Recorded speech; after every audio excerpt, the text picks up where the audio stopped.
ഇറാനിലെ പരമോന്നത നേതാവ് ആയത്തുള്ള അലി ഖമേനിയെ വധിച്ചതിന് പിന്നാലെ പശ്ചിമേഷ്യയിലെ യുദ്ധ സാഹചര്യം രൂക്ഷമായി തുടരുന്നു.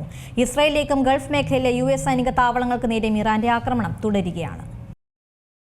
ബഹ്റിനിൽ സൽമാൻ തുറമുഖത്തിന് സമീപത്തെ തന്ത്രപ്രധാന കേന്ദ്രത്തിൽ ഇറാൻ ആക്രമണത്തിന് പിന്നാലെ തീപിടുത്തമുണ്ടായതായി ബഹ്റിൻ ആഭ്യന്തര മന്ത്രാലയം അറിയിച്ചു. രാജ്യത്തിന്റെ സാമ്പത്തിക സുരക്ഷാ അടിസ്ഥാന സൗകര്യങ്ങൾ തകർക്കാൻ ലക്ഷ്യമിട്ടുള്ള ഡ്രോണുകളോ ബാലിസ്റ്റിക് മിസൈലുകളോ തൊടുത്തതായി ഔദ്യോഗിക വിശദീകരണമുണ്ട്. ഇറാനിൽ നിന്നും ഇസ്രയേലിലേക്കും ആക്രമണം തുടരുകയാണ്.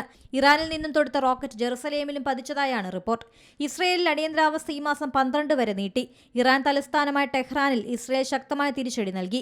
ഇറാന്റെ ബാലിസ്റ്റിക് മിസൈൽ ശേഖരം B-2 ബോംബർ പോർവിമാനം ഉപയോഗിച്ച് തകർത്തതായി US അവകാശപ്പെടുന്നു. ആക്രമണത്തിന് 2000 പൗണ്ട് ബോംബ് ഉപയോഗിച്ചെന്ന് US സെൻട്രൽ കമാൻഡ് വ്യക്തമാക്കി.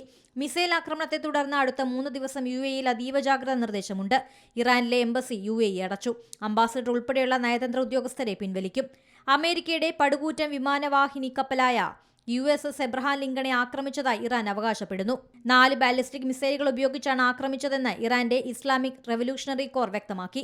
അതേസമയം IRGCയുടെ അവകാശവാദം അമേരിക്ക തള്ളിയിട്ടുണ്ട്. ഇറാനെതിരായ സൈനിക നടപടി 4 ആഴ്ച വരെ നീണ്ടു നിന്നേക്കാമെന്നാണ് അമേരിക്കൻ പ്രസിഡന്റ് ഡൊണാൾഡ് ട്രംപിന്റെ പ്രതികരണം. ഇറാനെതിരായ യുദ്ധത്തിനിടെ 3 US ഭടന്മാർ കൊല്ലപ്പെട്ടതായും ട്രംപ് സ്ഥിരീകരിച്ചു. ഇറാൻ നടത്തുന്ന മിസൈൽ ഡ്രോൺ ആക്രമണങ്ങളെ അപലപിച്ച് 7 പ്രമുഖ രാജ്യങ്ങൾ സംയുക്ത പ്രസ്താവന ഇറക്കി. മേഖലയിലെ സമാധാന അന്തരീക്ഷം തകർക്കുന്ന നീക്കങ്ങൾ അപകടകരമാണെന്നും ന്യായീകരിക്കാൻ കഴിയാത്തതാണെന്നും പ്രസ്താവനയിൽ പറയുന്നു. UAE, Bahrain, Jordan, Kuwait, Qatar, Saudi Arabia, US എന്നീ രാജ്യങ്ങളുടേതാണ് പ്രസ്താവന. പശ്ചിമേഷ്യയിൽ സംഘർഷം പടരുന്ന സാഹചര്യത്തിൽ അന്താരാഷ്ട്ര സമൂഹം അതീവ ഗൗരവത്തോടെയാണ് സംയുക്ത പ്രസ്താവനയെ നോക്കിക്കാണുന്നത്. International desk C Malayalam news. ഏറ്റവും പുതിയ വാർത്തകളും വിശേഷങ്ങളും വിരൽത്തുമ്പിലറിയാൻ സി മലയാളം ന്യൂസ് എല്ലാ ഡിജിറ്റൽ പ്ലാറ്റ്ഫോമുകളിലും ലഭ്യം.